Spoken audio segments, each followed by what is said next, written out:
there's always pressure when you are in leadership. And the pressure that everybody in government is facing, including the president, is not unexpected, because you go into leadership to serve the people, and the people have certain expectations. And when they get a little frustrated, the pressure is yours as a leader. So it's sometimes we say yes, we have pressure, but that pressure is good pressure because we have a duty to answer to the requirements of the people. And when they ask us to up our game, they are not asking something illegal. It is within their right, and we have an obligation to obey. Mm-hmm. So the pressure has been there.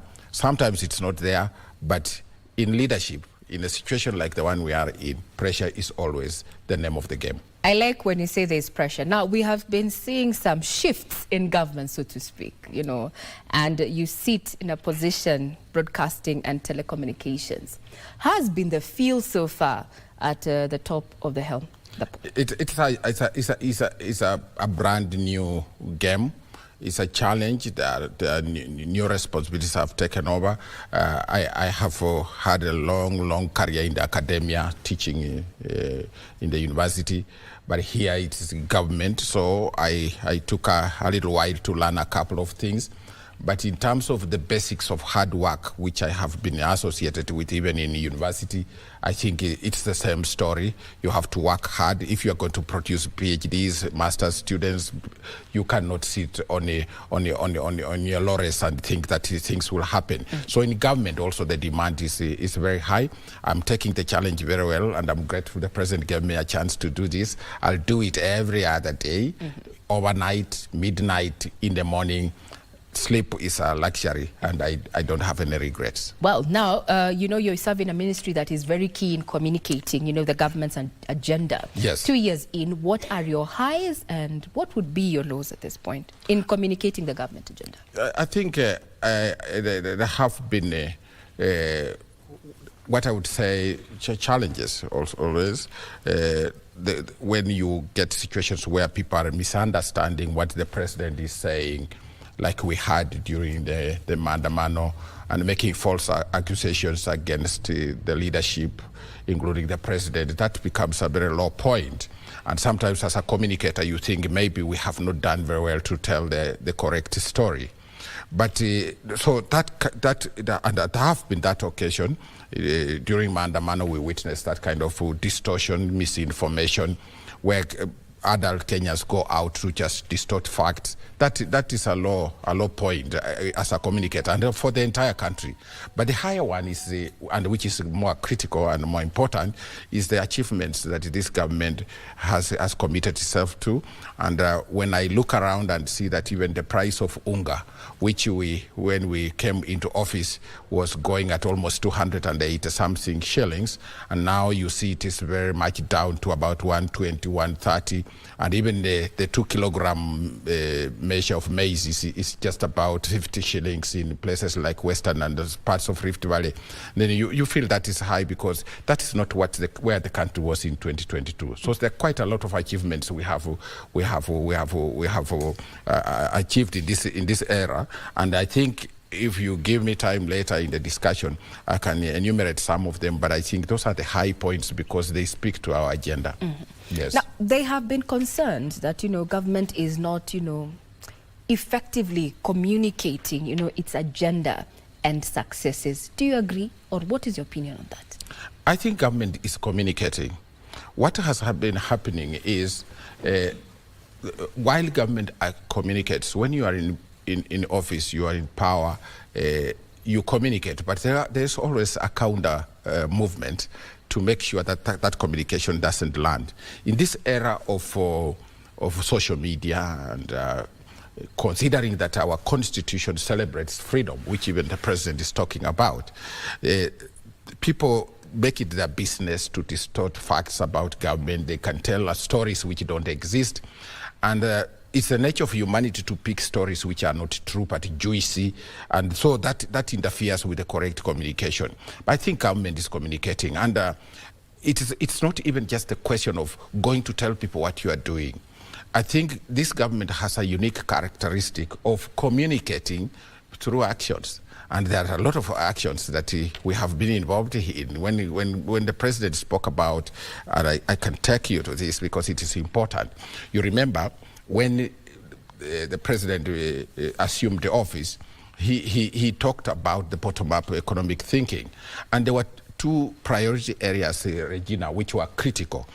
The first priority areas was the immediate needs of the people. And he said he wants to lower the cost of living, eliminate hunger, create jobs, stabilize foreign exchange, and then, of course, expand the tax revenue.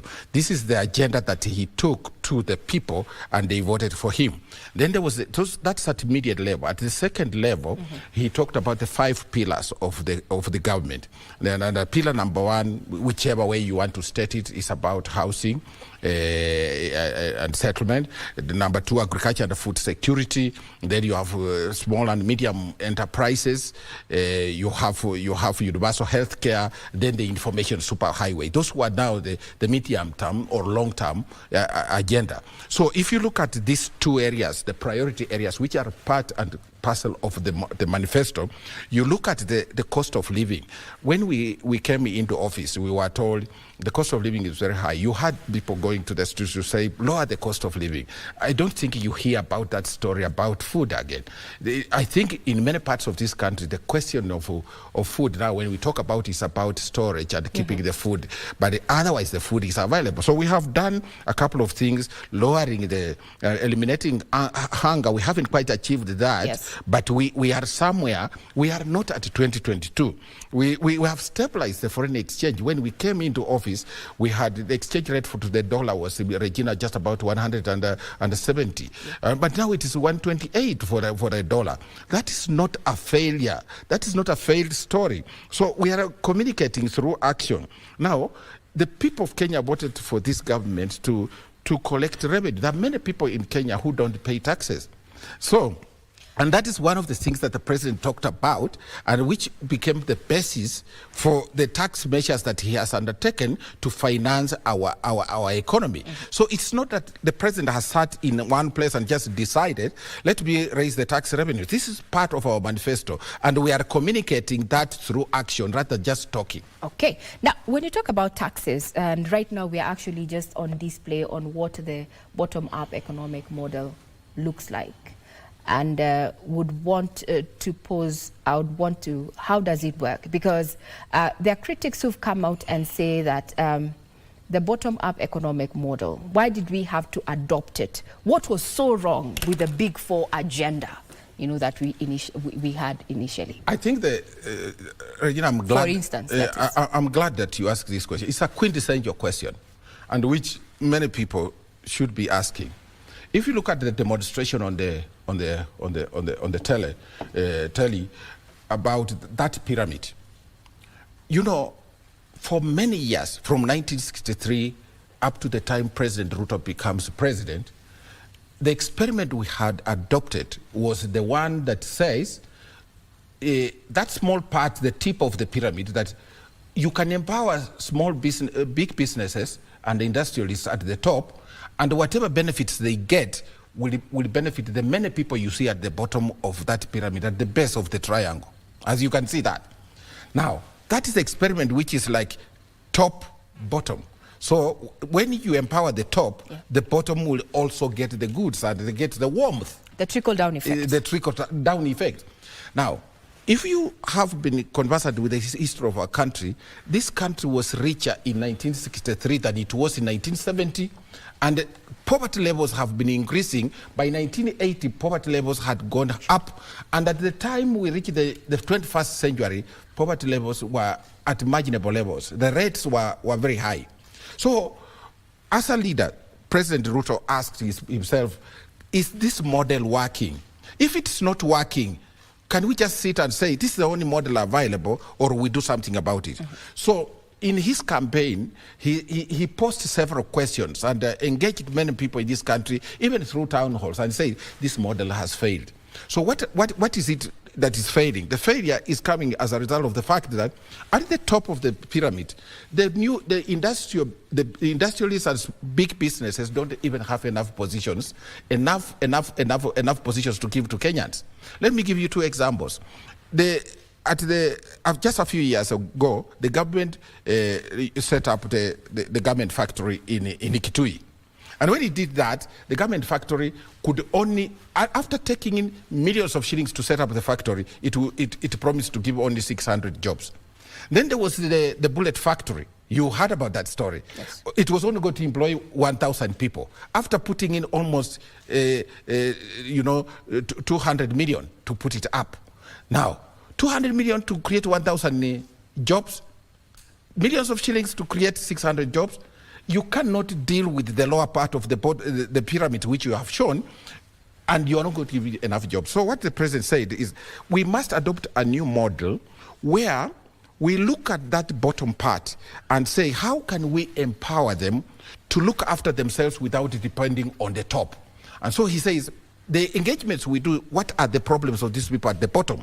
Some of the problems are the ones we are talking about, lowering the cost of living. Some of them go without food, they eliminating hunger. Education is expensive. Education is expensive. They can't pay for health care. Some of them don't have even places to stay, to live as houses. And you see, this kind of thing means that therefore, if you give them these jobs, they can also pay taxes. And that's how you will expand the tax base. Instead of depending on the high-end business people to pay taxes. So he says, we can create revenue around them, put in some seed money to empower them. And so this is the empowerment he did by now talking about the 5 pillars I've already talked about, and then decided that if we empower these people, even those at the top will be safe. And so that is the reason why this bottom-up came up. So it's empowerment and inclusivity. Because if you go to hospital, some people can afford to go to high-end hospitals and the rest of us can't go there. Even in Medicare, in the Medicare situation, there is no inclusivity. So financially, we are not at that point. So, Regina, this is very critical because I need to emphasize that, therefore, the president chose to empower the people at the bottom. And I will be coming to that if you give me a chance to just explain later why people have protested about that. We are going to get there because if this is the phoenix, so to speak, that we need to ride on, for socio-economic development, holistically, for a majority of Kenyans, why then is the president actually on record saying that he feels that he's the only one in government who appears to be communicating, the government agenda? When he says that, do you agree, or why do you think the president actually shared such sentiments, if this indeed is something he really believes and his people believe is going to deliver on the promises of the government? First of all, I'm not here to speak for the president. When the president gives his own speech, he has several contexts in which he gives his speech.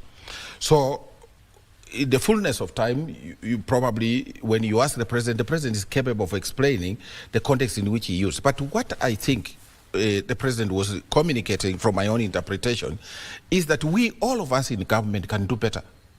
So, and he's not asking a question which is out of order. The president has given us a job. And he expects us to understand his agenda. He expects us to get out of our way to explain that agenda. It doesn't matter whether you are a PS, it doesn't matter whether you are a cabinet secretary, it doesn't matter whether you are a parastatal head. We people who have been privileged to be given a job by the president have a duty to explain the bottom-up agenda, to explain his agenda. So I think what the president is saying is that probably we have not measured to his expectations. He's a stickler to details. I want to tell you that if you want me to steal your secret, the president is a stickler to details. He demands answers.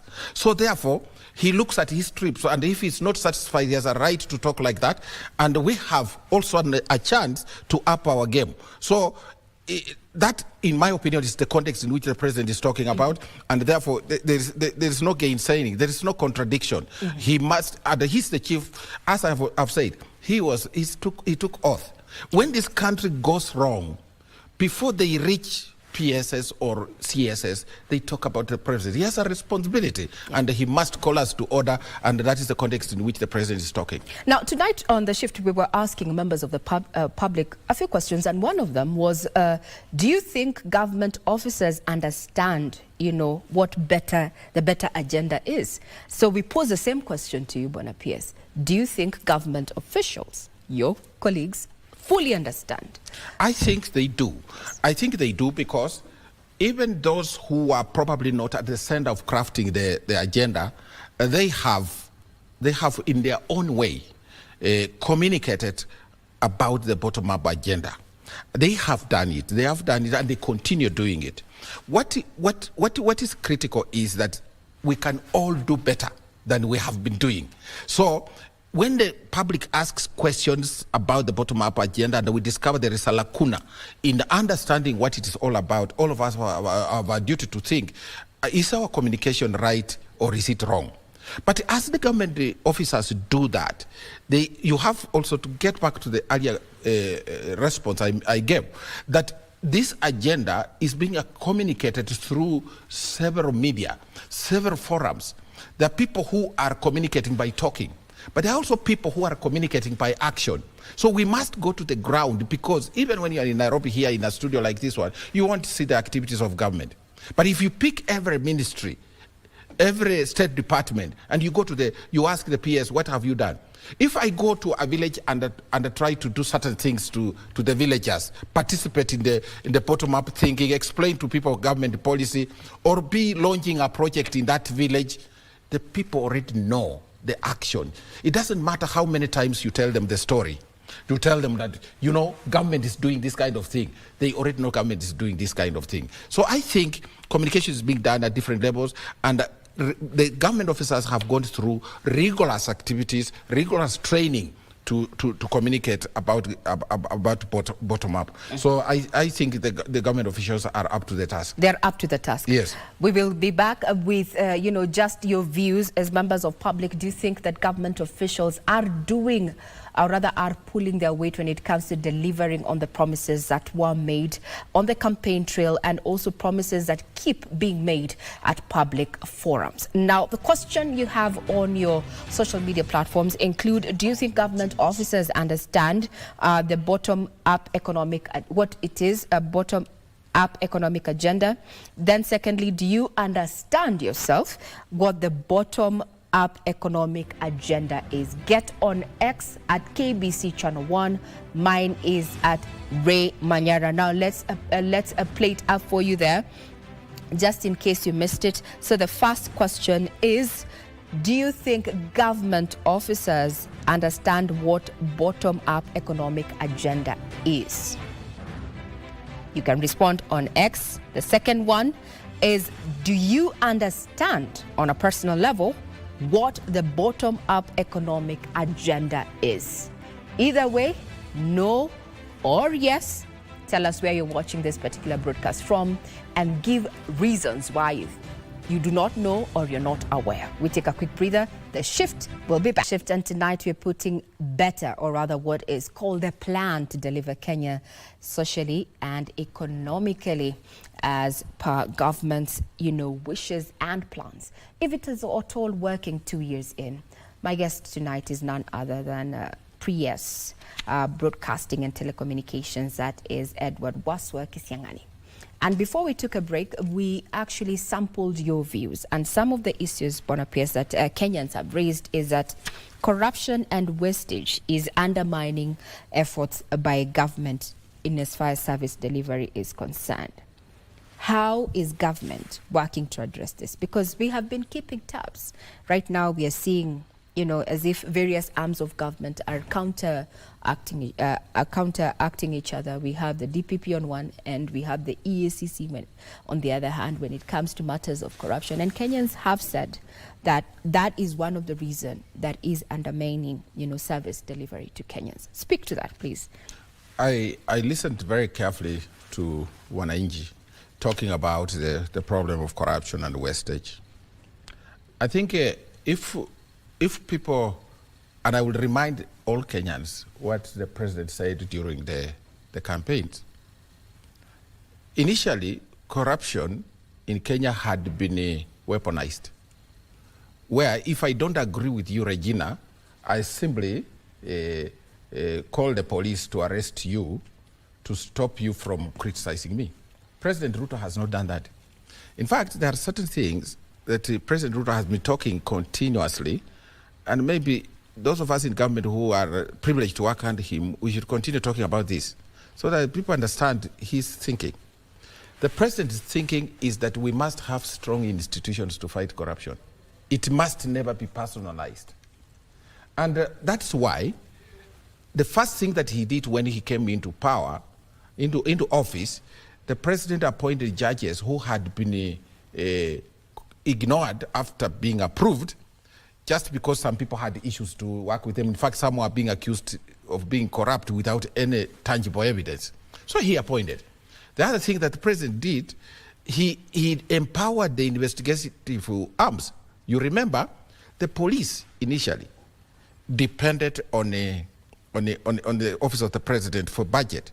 He has made sure the police have their own budget, and all these independent institutions, including EACC, have their own budgets. The DCI is operating with their own budgets. They are now working, they can do their own job. Now, what other thing do you want the president to do, or this government to do? Because the other thing is for you to cry aloudly and tell the president that Regina is corrupt.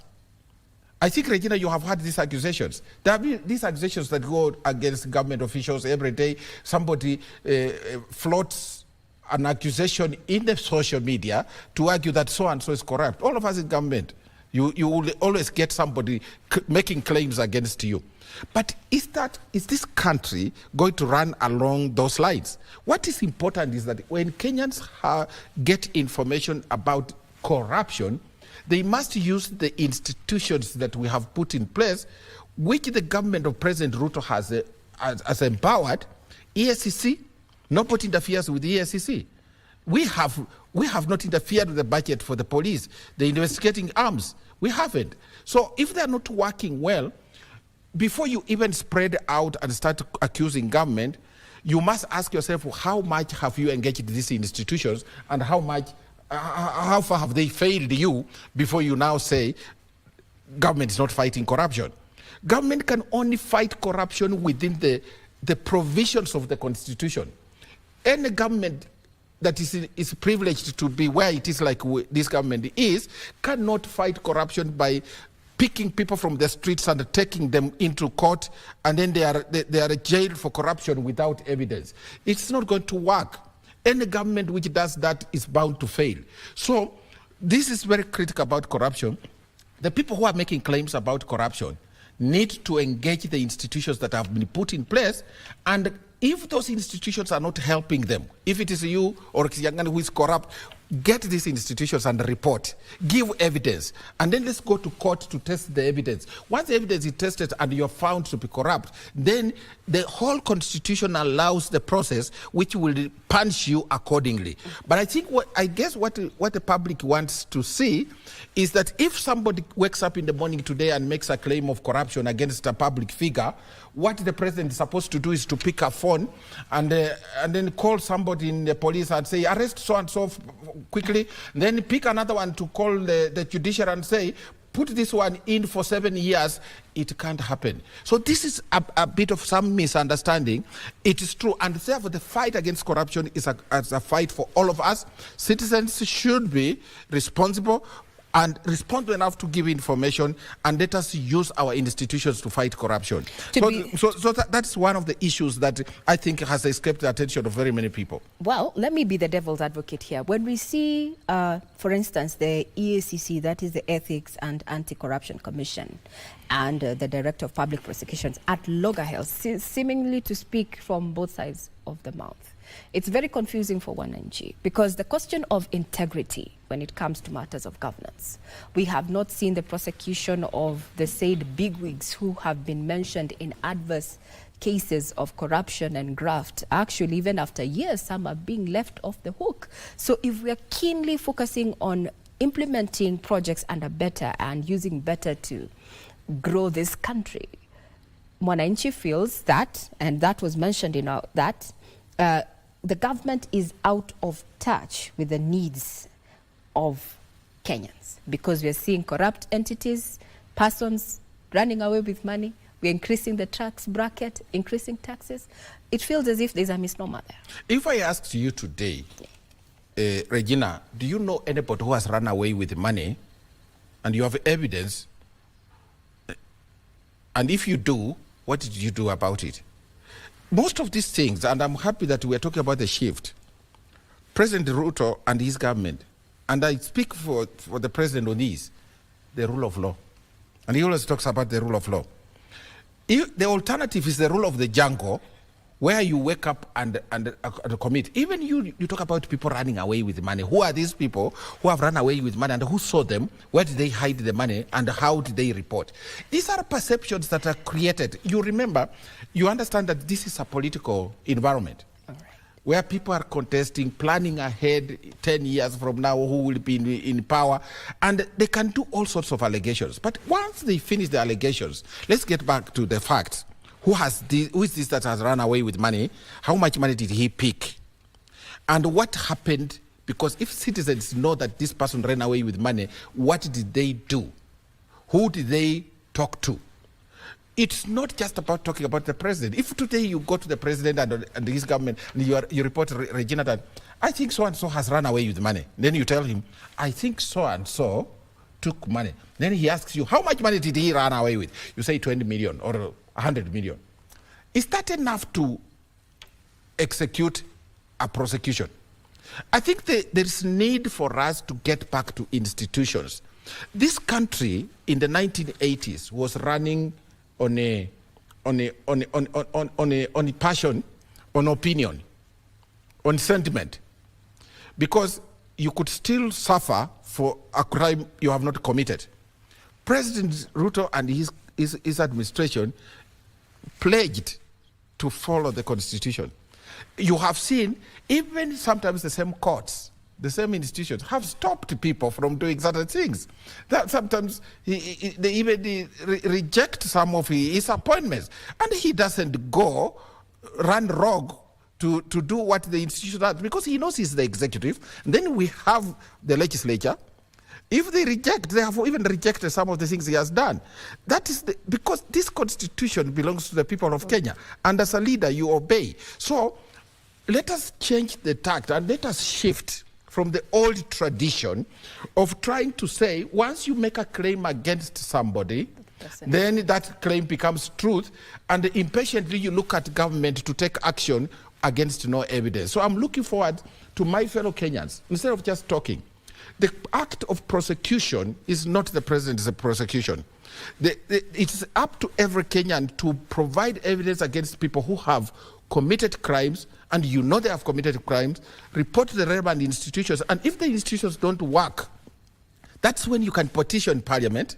You can petition the president and say, look, these institutions are not working. I reported this evidence, but they have not taken action. Okay. Most of it is perception and hearsay. And hearsay. Okay. And I'm sure you will also, and I'm doing this with a light touch to you, Regina, I am interested at the end of the show for you to tell me these people who ran away with the money. And I will tell you. Yes. I will tell you. We will get there. Yes. Now, among the issues also that has been raised by members of the public is that they feel that the government was in a rush to introduce some of the projects. One of them, I think, is the housing levy, as well as the shift, from NHIF to SHA. Looking at some of the pillars, affordable housing falls into there. Affordable housing, as well as affordable healthcare. Speak to that as we unpack the pillars, under the better plan. I think, Regina, when you are dealing with human beings, people who have no food, you have no time to wait. When people tell us there was a rush, people who have no shelter, people who have no jobs, you can't say you can postpone this matter until 5 years ago, 5 years to come, then you say, now I'm ready. Maybe to prioritize more food, putting food on the table. I've talked to you about the main issues which were urgent. And I talked about the elimination of hunger, getting jobs, stabilizing the foreign exchange. this kind of thing, including, expanding the tax revenue. Now, let me now speak to this situation, especially the pillars. The government was not in a rush. These pillars are interconnected.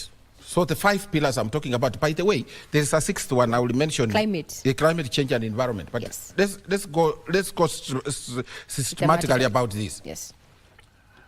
Some of the misunderstanding you get around are regrettable because I don't think people listen to the president properly. And I encourage Kenyans to look at the president's consistency when he speaks, because he's the head of government. He speaks about certain things. So let's pick housing, for example, Regina. People think that when the president talked about housing, and they go out on the streets to talk about housing as if, they think that housing is about houses. Let me tell you something. The president has talked about this thing many times. Housing is not about houses, although it includes houses. Housing is about food security. Let me just take you through this. Housing is about food security. It will surprise you about the interconnectedness. The food security, look at Nairobi here, where we are. If you look at parts of Karen, the soils are not as good as the ones at Ruaka and parts of most of the Kiambu area. Now, if you go to that place, because of poor planning about the land use, we have put houses on pieces of land that will produce food. Now, housing is also about planning. Where do we put houses? We look for lesser productive areas, put their houses, put their facilities, that supermarkets are playgrounds for kids. But those who have land in such a good places like Ruaka, they can go and stay there, but we still retain the land that can produce food. So housing is not about houses. Therefore, housing is about planning to save land for agriculture and for production of food. So it's about food security and planning. The second thing about housing is because you are looking at about jobs. Regina, people think that houses are about how not everybody will get a house. We have to understand that. But if today you put out 400 units in Nairobi, or like the ones that are being put up in Mombasa, those are some of the projects. If you go to counties, you will know what's happening. A lot of places have houses coming up. Now, if you have 400 units you are putting up, maybe 400 units will be given to only 400 people. But if you are constructing that and you put up that project for another 2 years, do you know how many people will pay school fees for that? Yes, those who are employed under the projects indirectly. Yes. But then someone who is contributing, especially those in the form of employment would say, if not everybody is getting a job then, that particular housing unit, then why am I contributing to that? And that was an issue that was raised by this issue needs to be, we need a paradigm shift in our thinking. In the United States and the UK, people surrender their pensions even before they die to contribute to fellows who, in a foundation or anything, money their savings to people who are not even related to them. Now, if we are going to have a country where you can only contribute where you are a direct beneficiary, how many people I've paid school fees for kids that are not even my relatives? There are people in government, maybe you have also supported people who are not with you. People who have houses, and they do not want others to own houses or to get jobs. That is really very, very selfish. So the thinking is we cannot contribute. It's like you can say, I don't need taxes. Maybe I'm rich enough. I'm not going to pay taxes because these taxes will not come to build a road at my place. I already have made a provision to enter my compound. So since it's not going to work to me, I don't pay taxes. This kind of thinking is not good for our country. So we need to tell our people that everything you do, even when you go to the farm and you plant maize and other food crops, you are not going always to feed on that food alone. There are other people who will feed on it. So we need to have a spirit where we can assist others. Assist others? Yes, assist others. See, this is a capitalistic state. Yes. Yes. Let me because I'm still exploring. Give me a few minutes to just explain because that's a very critical thing. So, if you stay in your neighborhood and you have young people, Regina, who cannot get jobs, and you have to put steel doors around the house because you fear these young people, then the president is telling you, why don't you have from your income some levy so that these young people, tomorrow they have a job and you do not have to put steel doors around your house to protect yourself. That is the connection. Therefore, if we give many people jobs through the housing scheme, our lives are safe. And this is what the president has been talking about. So housing is also about jobs. And these jobs are in hardwares. They are in cement places where people are selling cement. They are in people who are doing timber. They are in people who are selling electronic goods. They will pay school fees. They will pay for Medicare. They will support others. They will support their parents. Now, in 2 years, if you put up a house, if you have a house, even as an individual today, if you go and put up your own house, and you invite young people to work with you, they have young families. Most of them are going to have no budget issues for 4 years. Some will pay school fees from Form 1 to Form 4. By the time the unit is completed, a kid has completed school. So housing is about jobs. And so, therefore, when we talk about these jobs, and I speak very passionately about this so that you understand how the thinking came about. There are many people, a couple of people at the top of the pyramid in this country who want to keep everybody poor. Okay. And so, and it has a relationship with the way you discuss labor and you understand labor. Look, if you have a kid who got a C+ or a C-, and that kid did not go to university for some reason, then you call him and say, you know what, I want to give you some empowerment. That kid could be working on a dairy farm where they're being paid only 4,000 shillings.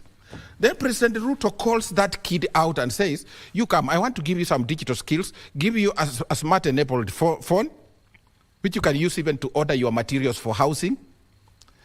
Once I give you this phone, you can also do online jobs in Malaysia, in India, in America.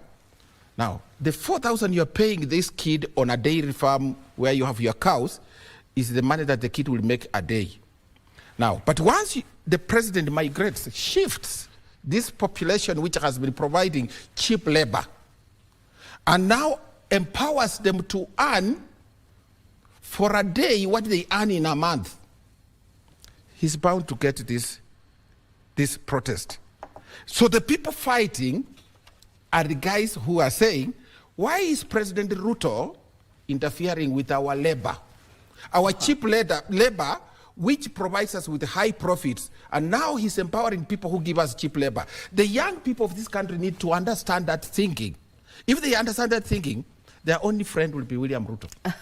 Now, that is your view. No, because you asked the four pillars, yes. Because you really need to understand the interconnectivity. Yes. But so the housing, if you create these jobs for these kids, it's different from waiting for an election period, Regina. To give handouts. Then you give handouts and they disappear. But if they are doing some sensible work, participating, because a house has very many facets, then you are empowering them to earn a decent living. They go home with the money they have earned through their labor. So this is the understanding on the pillar on the housing. So if you allow me, I could go to another pillar. Housing, we've talked about housing, you've talked about as well as, did you mention agriculture and food security? Now, and how they're tied together? Yes. Now, agriculture and food security, I've already talked about the food security. Yes. Securing land which is good for cultivation. Yes. So that's how it is related to the pillar of what? Housing. Yes, housing. But there is now agriculture and the food security itself. Let me tell you something. Around 2020, up to around 2022, Kenya was importing a lot of food. Pick our normal food, which is maize, based on maize. We were supporting the economy of Malawi and Zambia. Because we take the foreign exchange that we have, and then we use it to import maize. So what did the president do? he said, surely we can produce this food locally. And what he did, he brought in subsidized fertilizer. The subsidized fertilizer, if Regina, everybody in Kenya is honest with what the president has done, you can have differences with him, but you have to be honest with the things that I've done. People are talking about, we don't see the projects. What about this project which has produced a lot of food in the Rift Valley and Western Kenya? The reason why we're not talking about the shortage of food in this country is because the president deliberately went out to subsidize fertilizer, but also to give the right fertilizer. Most of our soils were already acidic. So he said, we can't continue using diammonium phosphate. So as a result of that, food production has gone up. I don't know where you come from in this part, but if you have toured places like Nyandarua, the problem you will see with potatoes is now storage, and which the president has already provided a solution. We have to build the count aggregation centers to keep food and sell when the prices are right. But actual food production has gone up as a result of this intervention. So if we are no longer importing a lot of maize and food from outside, that is the reason why, you remember in 2022 around December, there was a shortage of foreign exchange in this country. Yes. But why are we not now, why are not people now complaining about dollars? There are available dollars because nobody is looking for them to go and import food. This is an achievement by the president and his government, and we need to talk about it. Do you think I'm spreading rumors? Let me ask you, Regina. No. Am I spreading rumors? I'm actually going to check that government actually plans to do around 12.5 million tons of subsidized fertilizers during the 2024 cropping season. Yes. But also we had a scandal around fertilizer in this current tenure, where we had people taking advantage of that particular season to rip off Kenyans when it comes to matters of farmers. The question of graft when it comes to the spirit of these particular policies that are driven, towards economic empowerment and, social development of Kenyans. So corruption is coming up from there. But then as we come to a close, because I'm sure we cannot unpack all the pillars as we go, because we will be having these conversations each and every Tuesday. From public participation that we've had recently, Kenyans are discontent, and there's a disconnect between the policies that are being rolled out, some projects, and Kenyans feel as if the government of the day is out of touch with their needs. From where you sit, your ministry is charged with communicating the government's agenda. You're a government official. How do you plan, or how do you think then you will address this disquiet? I think, let me speak like this. Quickly, I know that we cannot exhaust all the pillars.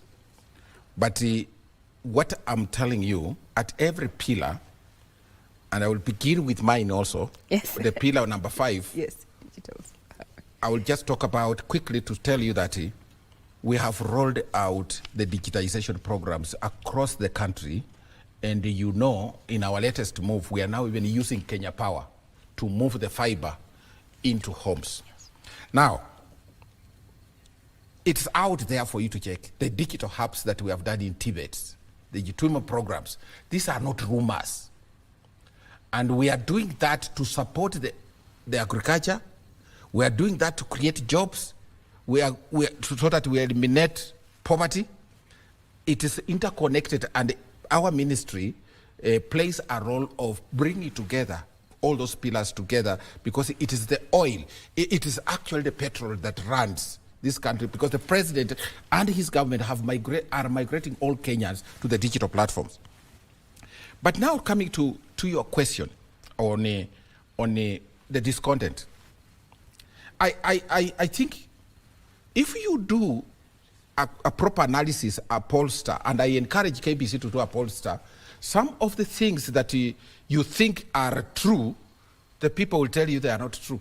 And there are pollsters to show that a lot of people in this country are happy with what the government is doing. But because social media is alive, and it keeps some false information, sometimes you get that kind of situation where people believe stories which are not true. And you know, we are in a post-truth world where truth is distorted to favor certain sentiments of powerful people. I have to look at this and take you to an important explanation, Regina. Around in the early 70s, there was a few people raided a bank in Sweden. And when they raided a bank in Sweden, the government tried to find out how do we deal with this, because you know they are armed to the teeth and they have raided a bank and they have taken everybody hostage in the bank. So what the government said, you know, if we just enter this bank and try to release the hostages, maybe we will endanger the hostages. So the government tried to negotiate with them, but it kept taking food to the hostages for several days because they would die anyway. Now, when that happened, Regina, after some time, an onslaught was done when the government was satisfied that the situation was safe enough to enter the bank and release the hostages. Now, the same hostages, when they were asked to come and record statements to the police about how they were taken hostage, they refused and defended those who had captured them. The problem that we have in this country, and which we should confront as a nation, is the Stockholm Syndrome. It's a syndrome associated, because this bank situation happened in Sweden's capital city, Stockholm. A Stockholm Syndrome is where you start supporting people who have mistreated you forever. If you look at the bottom-up thinking that we have, which the president has introduced in this country, shifting everybody's thinking to a different level, people have suffered degradation. People have suffered poverty. People have suffered labor exploitation since 1963. Now, when he tells you, these people who have made you continue suffering and they want to retain the status quo like this are the ones who have put misery in your lives, so join me to fight them. Some of our citizens join those who are actually the real enemies. Mm-hmm. The Stockholm Syndrome needs to be addressed in this country at a national level so that people understand where their problem is. The problem of this country is not William Ruto. The problem of this country is those who devised a strategy to exploit our people, make them suffer, and even when you want to rescue them from that suffering, they think you are the problem. And that is the Stockholm Syndrome.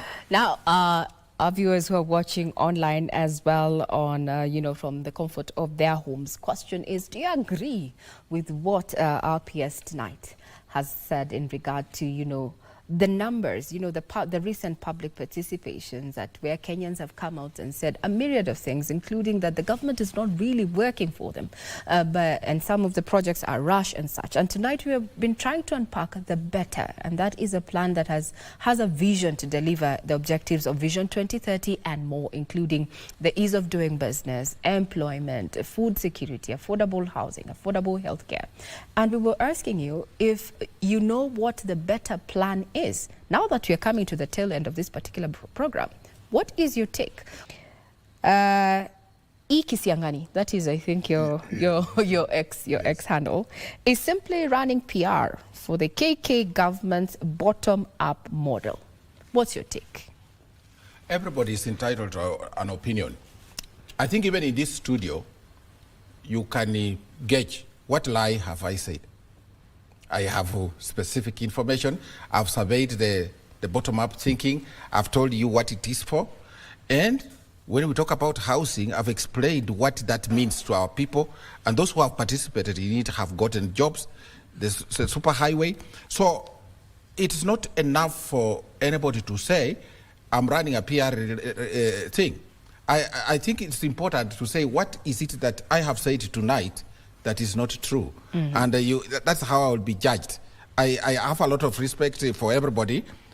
Of my students watching me, I have no business saying lies. I'm just talking about the truth. But I think what is important for us to recognize, Regina, is the fact that 2 years into the shift, as we shift towards this change of model, there were bound to be sacrifices. So there could be some teething problems, some little pain here and there. So people might have wanted things to change very fast. You can see even some of the expectations are a bit strange, where they think you can just mention somebody's name and say they're corrupt and you take action. The process of strengthening our institutions also takes time. So there could be some challenges here, but that does not mean that we have not achieved what we wanted to do. I think in another 2 years, people are going to see even more changes. And so I encourage Kenyans to have hope and to believe that this change is real. It's not going to go back anymore. And as we empower the people at the bottom of the pyramid, and as they get jobs in Singapore, Nigeria, in the US, Canada, as they start earning their own money and have a decent living, they will realize that what we're doing was the right thing. Mm-hmm. I would like to just make this comment. I have taught students, and this is how sad it is. I meet them 10 years later, Regina, they tell me, I ask them, do you now have a family? They say, Mwalimu, with what I earn, I can't afford a family. These are kids. We need another generation to take over from this country. And look at how disparate they are. And because they are being paid on a dairy farm, 3,000 per month, which is impossible even to pay for a house. But now the transformation is saying through digital skilling, through these programs in the 4 pillars, including now even telling people, the 6th one, which is environment, where you are telling people, kids, go and get seedlings for us as your business, because we want to plant 15 million trees. Then, they earn a living which can make them even establish family, set up family. Mm-hmm. This is just how sad and serious these things are. So there could be initial teething problems, but this cannot be equated to failure. Failure is not an option in this country. We are on the right track. I like that, because you've just preempted the next question that was, and you've already aptly answered it, is M. Muya says, 2 years into government, and we are asking about understanding the bottom-up agenda. Why now? So that you have aptly answered that particular question there. And as we come to a close, I'd want you to just give us a sneak peek of what we are likely to have on Tuesday. I think on Tuesday... Next week Tuesday. Next week on Tuesday, we now, Regina, we have prosecuted the bottom-up agenda. Just as a starting point, those who already understand it, they shouldn't worry. But it is a starting reminder that we have an agenda. This government has an agenda. And at the end of 5 years, it should be judged along the 6 pillars I've mentioned. So let's go that with a report card, and we shall present our report card to the people of Kenya. And again, we deal with the question of jobs, foreign exchange, the immediate ones, whether we have achieved eliminating hunger in many parts of our country. So this is what we will be judged on. We shall not be judged on what is not in this agenda. So next Tuesday, I think let's get to agriculture and food security and get into the figures and discussions about the projects around the agriculture and food security and dissect the rumors. Mm-hmm. Dissect the rumors, because we also need to tackle with the inefficiencies that have already been pointed out, especially when it comes to access of that subsidized fertilizer. Yes, that you've already set that ball rolling. See you next Tuesday, and as I release you, the United States of America is going to the polls. What do you think, Kamala Harris or Donald Trump? What is your opinion entirely as Edward Waswa Kisiang'ani? I've always been a Democrat. Okay, that answers our question. Yes, I've always been a Democrat. Okay. Yes. Viva Kamala Harris. Good luck, Kamala Harris. There we go. We will be keeping tabs on that. Thank you very much. We have been having none other than Principal Secretary Broadcasting and Telecommunications. That is Edward Waswa Kisiang'ani there, just taking us through the bottom-up economic transformation agenda and what it augurs, or rather what it means when it comes to delivering services and also delivering objectives under the Vision 2030 and more. So as the shift takes a break, we'll be right back with Matters Business